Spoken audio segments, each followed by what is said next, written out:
Do you think that a midlife trauma, like something that I just mentioned there, divorce or the death of a parent, do you think that can trigger an eating disorder later in life? Well, I think, you know, not eating. I mean, imagine if your world is completely turned upside down and you feel like you've lost all control of it. I can see how by maybe restricting your food, and I think this is actually a fact, you could feel like you've got some control back into your life. I could see how that could happen. Because you've talked about having an eating disorder throughout your life. Yeah. Yeah. I haven't talked about it throughout.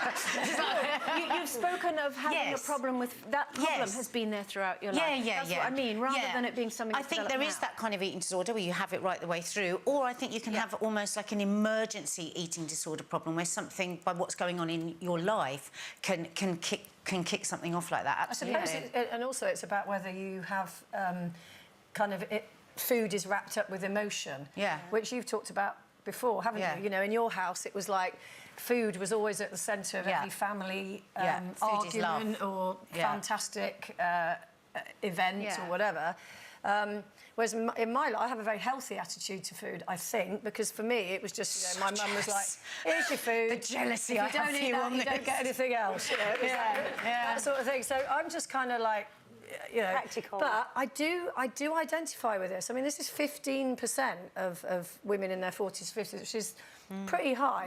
Yeah. And it's eating disorders is something we usually associate with younger women, of course. But a lot of it's wrapped up in divorce, and I do think that, you know, when you look at my stability, I feel, is largely wrapped up in the fact that I have, a few arguments aside, a stable home life. Yeah. And I think if that rug was pulled out from under me, I don't know how I would react to that, because I don't feel old enough to just go, oh, well, I don't want to meet anybody else. So I might want to re-enter the dating arena. Yeah. And the whole way that society operates is that you're judged on how you look in the dating arena. And men of my age and quite a lot older would probably be going for 35-year-olds. So do you think that you wouldn't completely rule out that could happen to you? Wouldn't be about food with me. I'd probably have a facelift or something. I don't know, you know. But I would look in a mirror and think, well, who's going to look at me? But what about... everybody! Not without makeup, beauty and brains. Beauty and brains.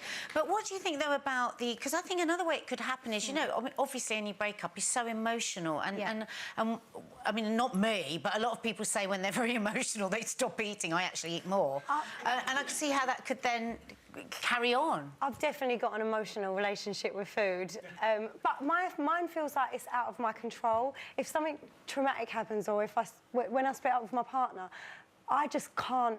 The thought of eating makes me feel sick, and when I do eat, my stomach does its own thing without me even knowing, where it turns over and it comes right out. If that I know it's not a very nice image, but that is what happens with my food. If I'm feeling really stressed or emotional or anxious, it just goes straight through me, and I have no control over it. And do you worry about... What's your relationship like with food? Do you worry about I have been bigger than I am now, and probably what I would say is a bit too big for my own frame, for what my bones can carry. Oh, thanks a lot. I mean... to me, that's a pretty normal body. It's not a big... It's not... I'm not medically overweight, but you were bigger than you would normally be. And I didn't, and I remember looking at magazines and seeing pictures of women that were really slim and what you're supposed to look like, and just getting anxiety from looking at the pictures made me feel sick and like I didn't want to eat. And then would you almost use that to then not eat? I wouldn't use it to not eat, but I physically couldn't. Like, I would look and be like, oh, I don't know anything like that person. But that is anxiety, isn't it? You know, when you're young and you have a heartbreak and you get that kind of churning, and you just don't want... Well, some people overeat, or some people just don't eat, and that's obviously the similar thing, isn't it? Or even if you go for an interview or a job, or you don't get it or something, it's the same feeling. It just clutches my stomach. I mean, this report actually says divorce is central to it, but financial concerns, family breakup, death of loved ones... I think it's really interesting, because we all have different ways that we cope with anxiety or nerves or whatever. And in the olden days, it used to be called you've got a nervous tummy or a nervous stomach. And I'm like you. If it's not that... Because you said, would you use that to not to eat. It's not an option. I'm just not hungry, and you put food in your mouth, and it just doesn't.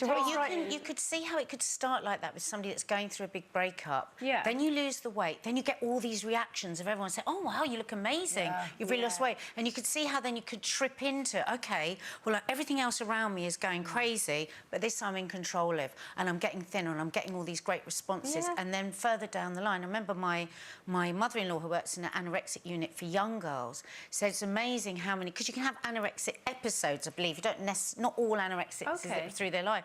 And she said the amount of times we'd have the mother coming in and we could see that she was having an anorexic episode, and you couldn't say anything because they were in their own denial.